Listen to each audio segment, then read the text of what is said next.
तुम्हारा नहीं है। उसे पाने की लालसा छोड़कर जो है उसी में संतुष्ट रहना सीखो।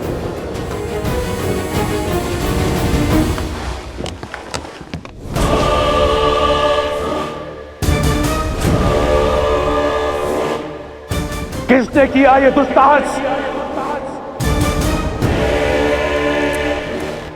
किसे अपने प्राणों से प्रेम नहीं?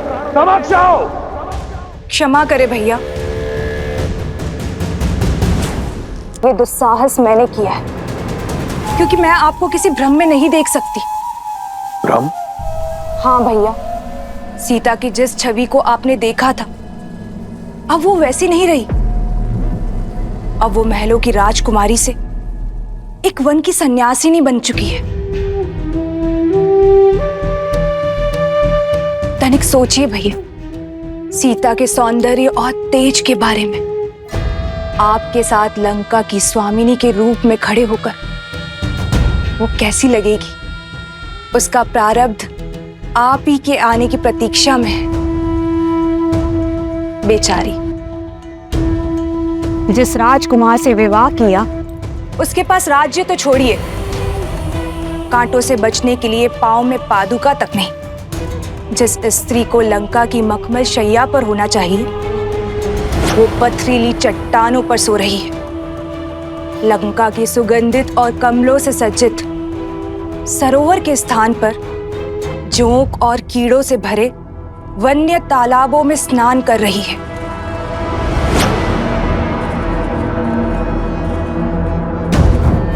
सीता लंका के लिए बनी है और लंका सीता के लिए।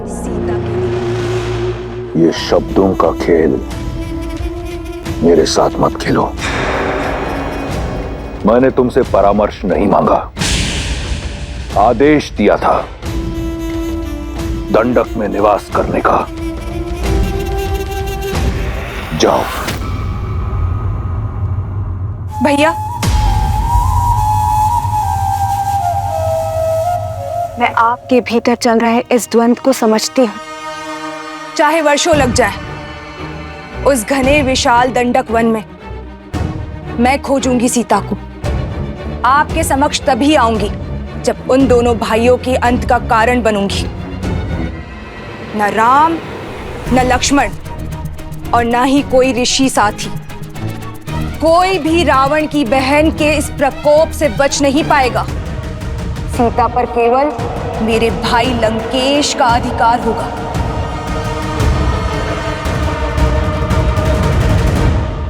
राम राम राम राम राम राम राम राम राम।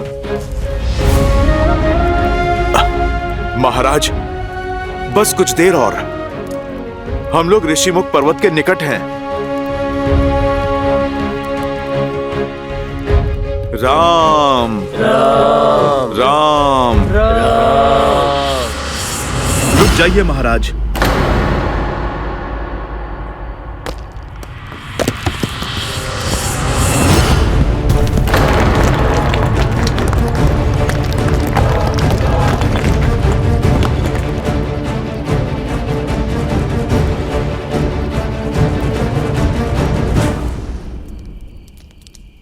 महाराज, आप चलिए।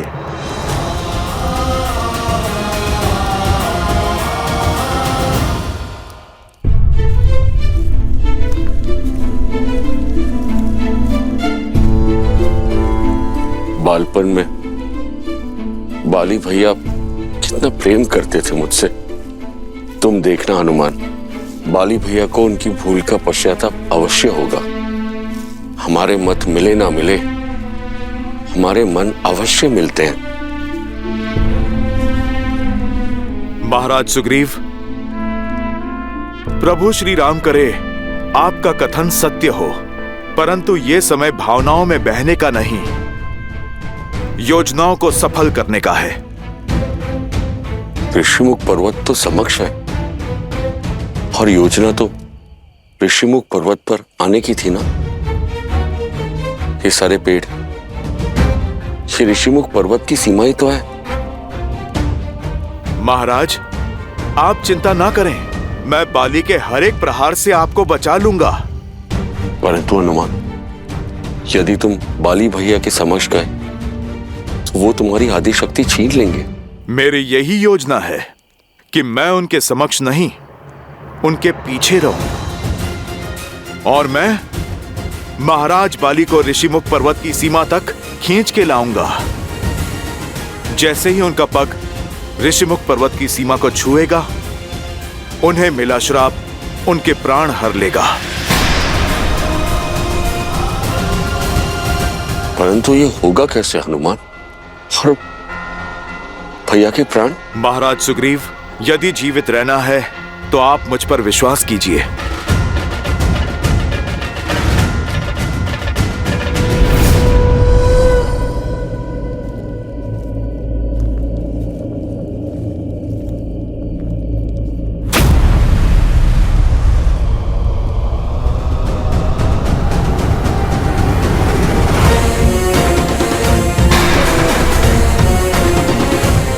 मुझे देखकर भाग रहा है कायर?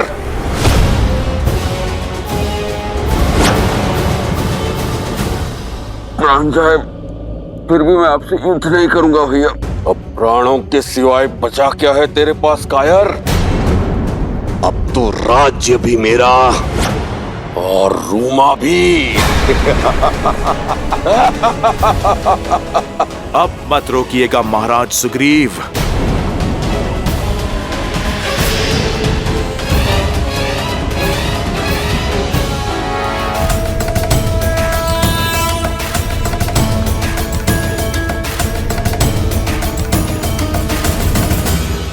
लक्ष्मण जी भैया,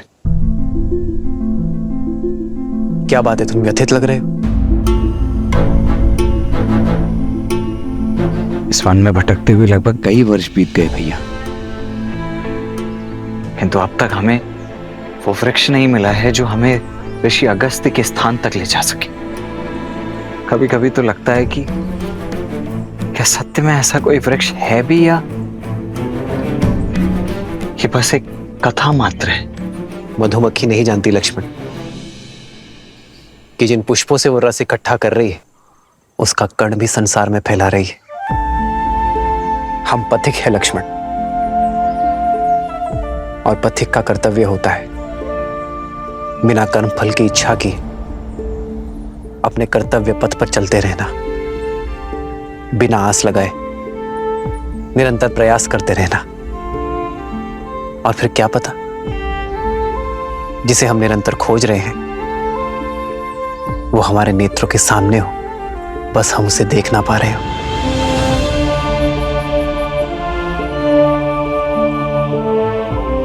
जी भैया। आओ सीता।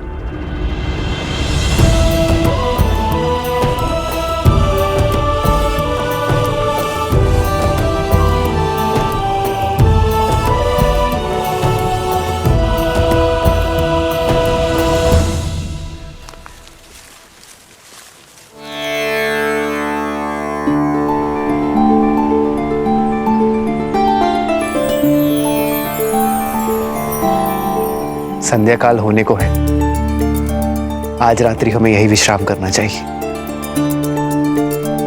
जी भैया।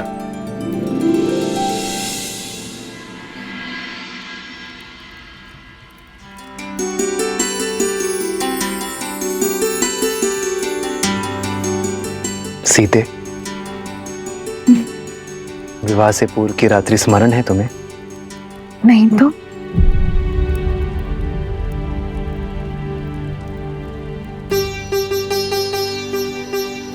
स्मरण उसे किया जाता है जिसे बुलाया जा सके, और मैं तो आज भी उसी क्षण में हूं, उसे जी रही हूं।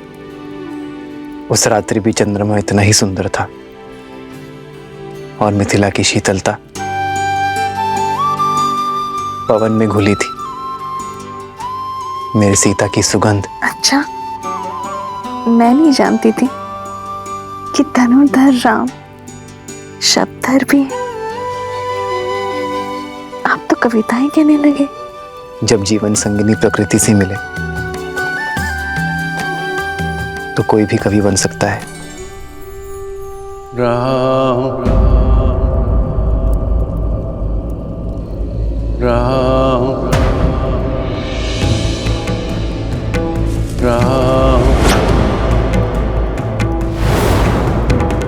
राम। भैया सावधान, केवल स्वर है भैया, कोई दिखाई नहीं दे रहा। ये अवश्य ही उन उद्दंडी राक्षसों की कोई चाल हो सकती है।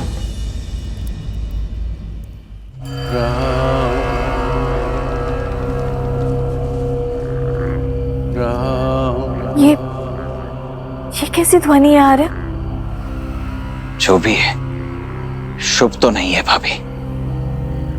ऐसा प्रतीत हो रहा है जैसे ये संपूर्ण वन वेदना के सागर में डूबा हुआ है।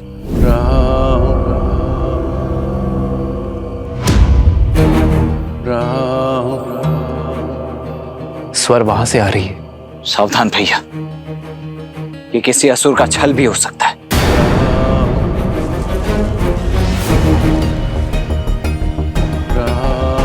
भैया, वन में पग मैंने आपकी सेवा और सुरक्षा के लिए ही धरा है, इसीलिए आगे तो मैं ही चलूंगा।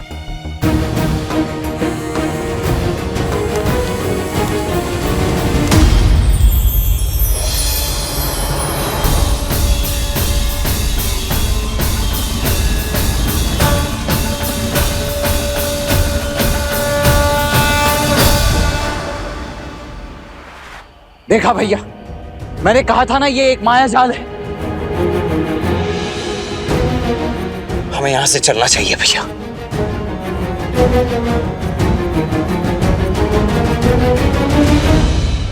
राम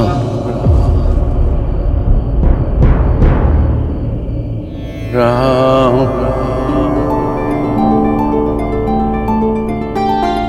राम। नहीं लक्ष्मण, इस वृक्ष की पुकार में छल का सार नहीं, करुणा का संसार सुन रहा हूं मैं। राम संभल कर भैया, संभल कर भैया। राम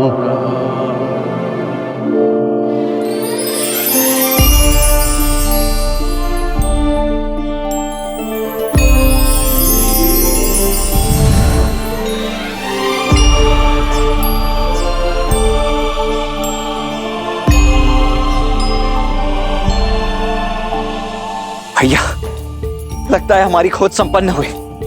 अगस्त्य ऋषि का पता बताने वाला वृक्ष यही है।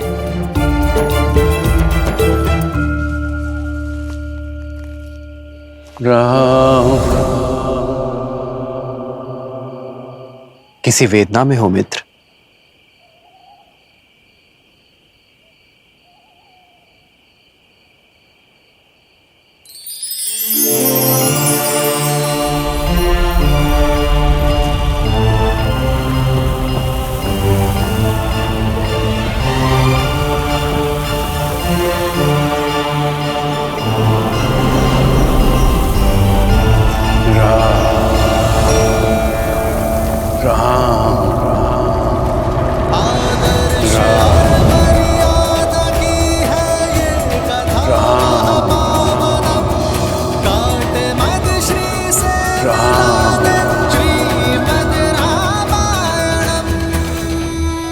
मेरा नाम कैसे ज्ञात है आपको?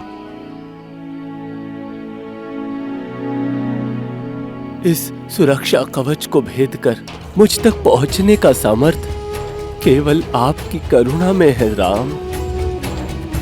सैकड़ों वर्ष बीत गए प्रतीक्षा में, आज मेरे सौभाग्य के द्वार खुल गए। प्रणाम। आपके शब्दों में ज्ञान का आधार दिख रहा है। कौन है आप? मैं सुतीक्ष्ण, ऋषि अगस्त्य का शिष्य हूं। महर्षि अगस्त्य के शिष्य?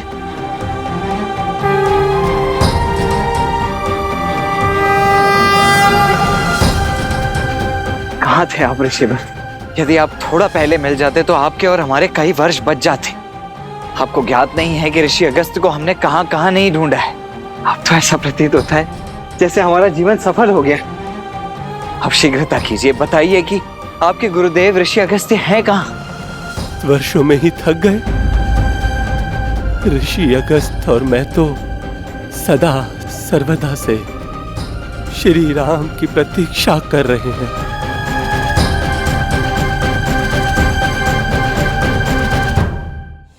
आइए आपकी प्रतीक्षा का अंत किए देते हैं। जी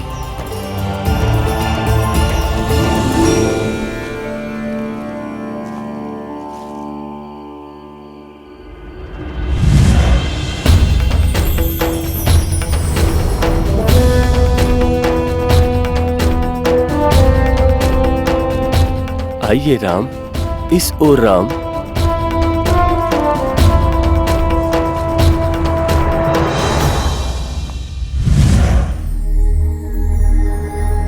देव ऋषि के आश्रम में आपका स्वागत है।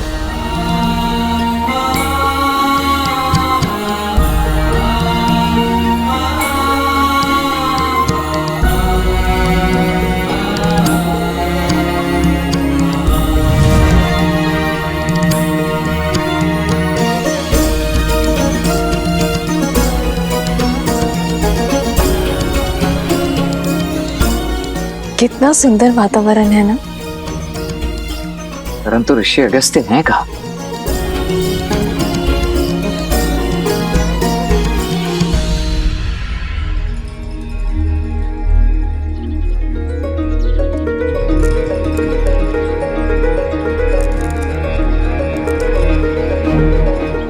सामने देखो लक्ष्मण,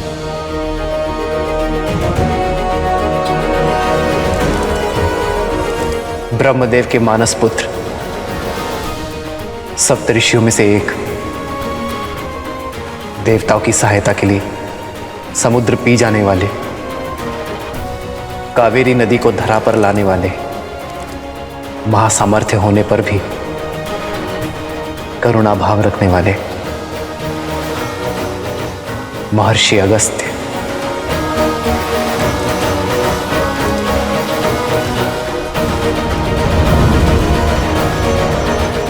आ गए राम।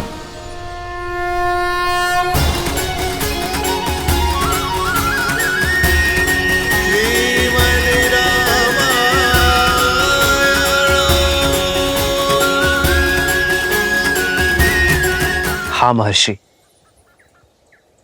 अंततः भाग्य सौभाग्य में बदल ही गया आपके दर्शन पाकर।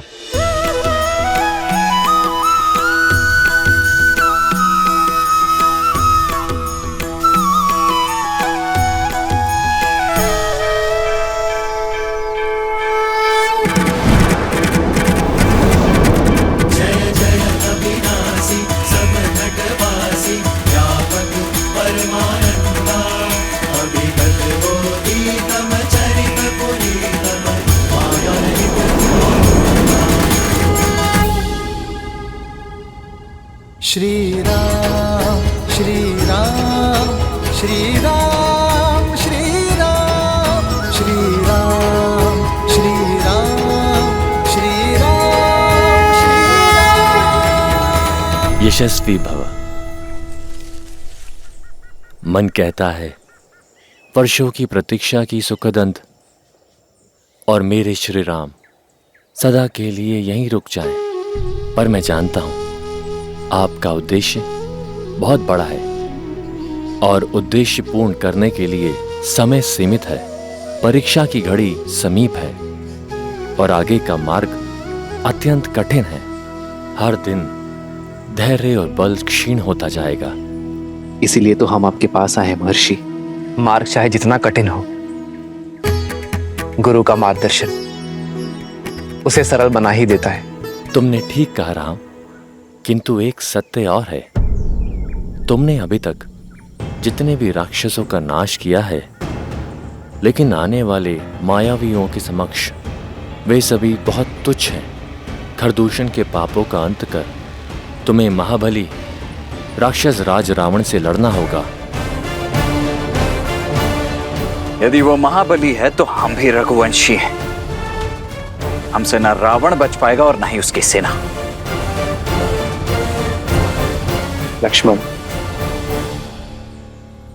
मेरा अनुज भूला है ऋषिवर, शीघ्र ही आवेश में आ जाता है। उसे क्षमा कर दे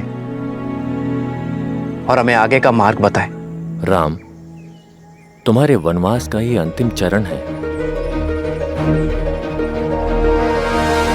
जैसे भोर के निकट आने से रात की कालिमा और लंबी होती चली जाती है, आगे आने वाले संकटों में तुम्हारी सहायता के लिए मेरे पास कुछ है।